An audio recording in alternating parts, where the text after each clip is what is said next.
بسم الله الرحمن الرحيم. الحمد لله وكفى وسلام على عباده الذين اصطفى. أما بعد، أعوذ بالله من الشيطان الرجيم. بسم الله الرحمن الرحيم. إن الدين عند الله الإسلام. صدق الله العظيم.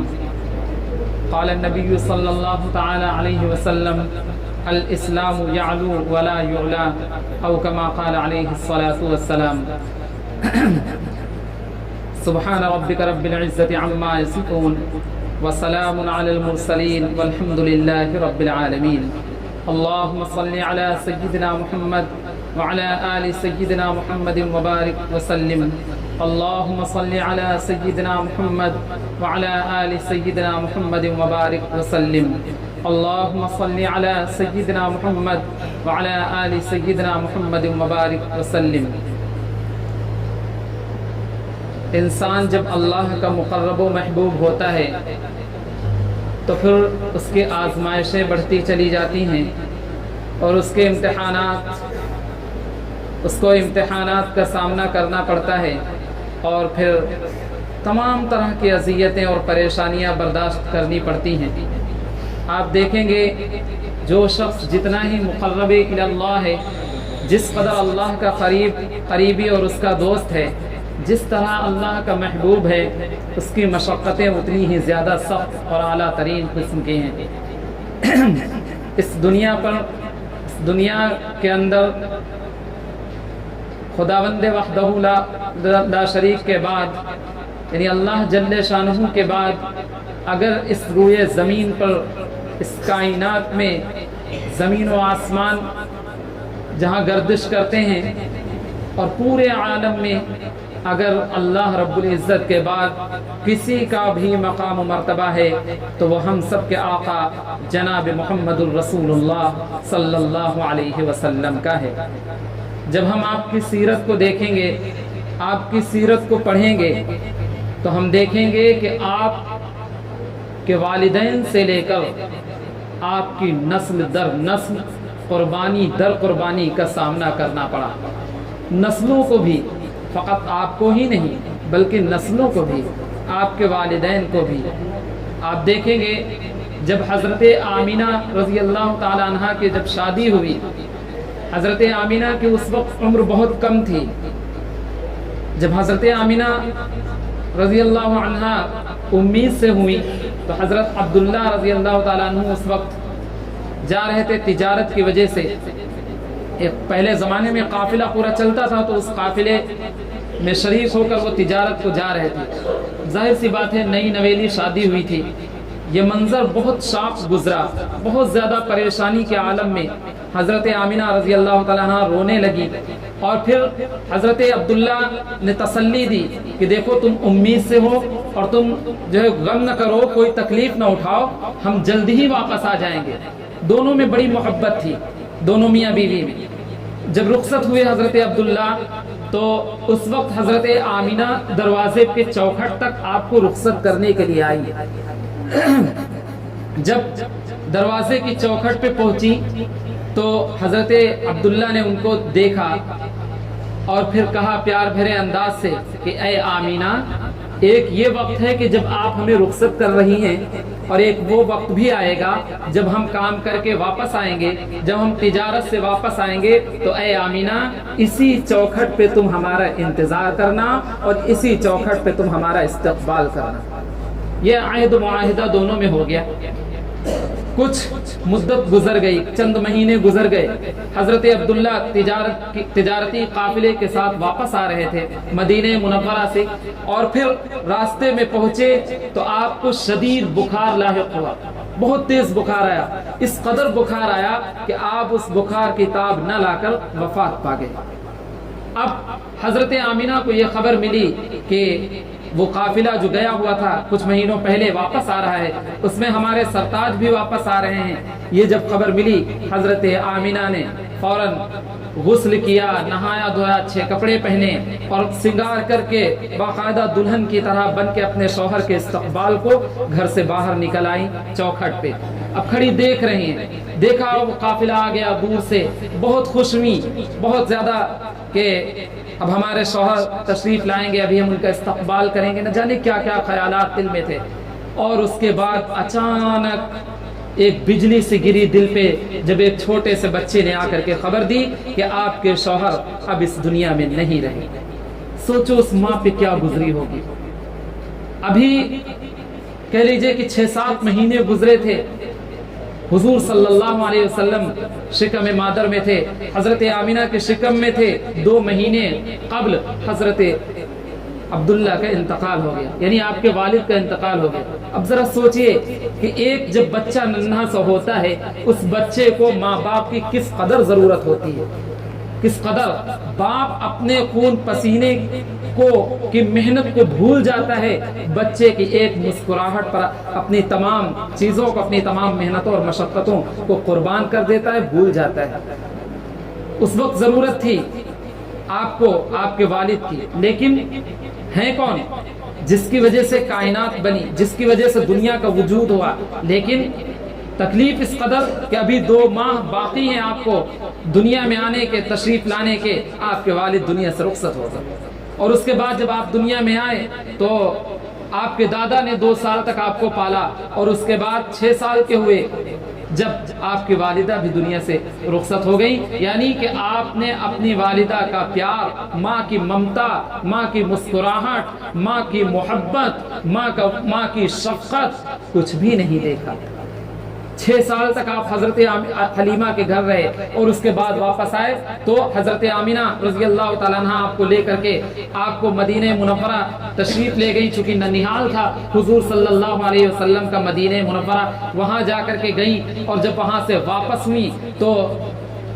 دیکھا شوہر کی قبر، کہا بیٹا تمہارے باپ ہیں اس قبر کے اندر۔ یہ سن کر مصطفیٰ کی آنکھ سے بہنے لگے گوہر۔ کچھ ایسا خیال آیا دل میں کہ حضرت آمینہ رضی اللہ تعالیٰ عنہ کے آنکھوں سے آنسو جاری ہو گئیں، اور پھر وہ بھی بے ہوش ہو گئی اور وہیں گر گئی اور وہیں وفات پا گئی راستے میں۔ اللہ اکبر کبیرہ۔ آپ اپنی ایک باندی کے ساتھ حضرت سویبہ کے ساتھ واپس آئے اور رو رہے تھے، بلک رہے تھے، ابھی تھا صبر دل میں، صبر کا انجام باقی تھا، ابھی من جانب اللہ بہت انعام باقی تھا۔ اور اس کے بعد پھر آپ حضرت ابو طالب کے زیر سرپرستی فرمان چڑھے، اور دھیرے دھیرے رفتہ رفتہ جب آپ 40 سال کے ہو گئے، 40 سال سے کچھ کم، تو آپ نے حضرت خدیجۃ الکبریٰ رضی اللہ تعالیٰ عنہا نامی ایک عورت سے شادی کی جو کہ 2 مرتبہ بیوہ ہو چکی تھی، اور اس کے بعد پھر کچھ سالوں بعد ان کا بھی انتقال ہو گیا۔ اور جب آپ پر نبوت کا بوجھ اللہ نے ڈالا، جب آپ کو نبوت سے نوازا، تو پھر آپ نے جب اعلان نبوت کیا کوہ صفا پہ چڑھ کر، تو جس نے سب سے پہلے آپ پر پتھر مارا پھینک کر کے، وہ کمبخت آپ کا سگا چچا ابو لہب تھا۔ تم تو غیروں کی بات کرتے ہو، ہم نے اپنے بھی آزمائے ہیں، تم تو غیروں کی بات کرتے ہو، ہم نے اپنے بھی آزمائے ہیں، لوگ کانٹوں سے بچ نکلتے ہیں، ہم نے پھولوں سے زخم کھائے ہیں۔ جس نے سب سے پہلے پتھر پھینک کر کے مارا، سگا چچا۔ سوچو کیا گزر رہی ہوگی وہ ذات کہ جس ذات نے 40 سال کے اندر نہ کبھی کسی غیر محرم کو دیکھا، جس زبان نے کبھی 40 سال کے اندر کبھی جھوٹ نہیں بولا، کبھی وعدہ خلافی نہیں کی، کبھی کسی کی غیبت نہیں کی، کبھی کسی کی چغل خوری نہیں کی، وہ ذات کہ جس کو کفار و مشرکین بھی صادق و امین کے لقب سے پکارتے تھے، جب اس نے اعلان نبوت کیا، جب اللہ کے اسلام کو بلند کرنے کا اعلان کیا، تو پھر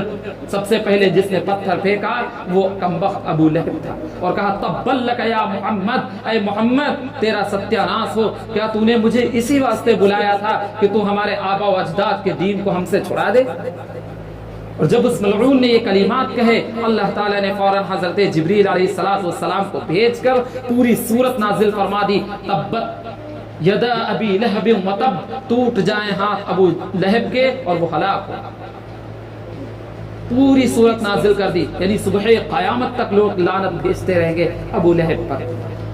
اور اس کے بعد پھر ایک وقت وہ بھی آیا جب آپ اعلان نبوت کرتے رہے تو آپ کی وہ شریک حیات جو ہر غم و خوشی کے عالم میں آپ کا ساتھ دیتی تھی، ہر مصیبت میں آپ کا ساتھ دیتی تھیں، وہ بھی دنیا سے رخصت ہو گئیں، وہ بھی دنیا سے چلی گئیں، اور پھر یہ حال ہوا کہ اب مشرکین مکہ کو اور موقع مل گیا آپ کو ستانے کا، آپ کے ساتھیوں کو پریشان کرنے کا۔ لہذا ان لوگوں نے ایک کمیٹی بنائی، ایک کمیٹی تشکیل کی کہ بنو ہاشم سے یوں تو نپٹا جا نہیں سکتا، کیسے ہم ان سے جو ہے مقابلہ کریں گے، کیونکہ وہ سردار مکہ ہیں، اگر ہم ذرہ برابر بھی محمد پر کیچڑ اچھالیں گے، کوئی بھی بات کہیں گے تو بنو ہاشم ہمیں زندہ نہیں چھوڑیں گے، قبیلے کے قبیلے تباہ و برباد کر دیں گے۔ لہٰذا ان لوگوں نے ایک کمیٹی تشکیل کی، غرض کے ہر کمیٹی سے اور ہر برادری سے اور ہر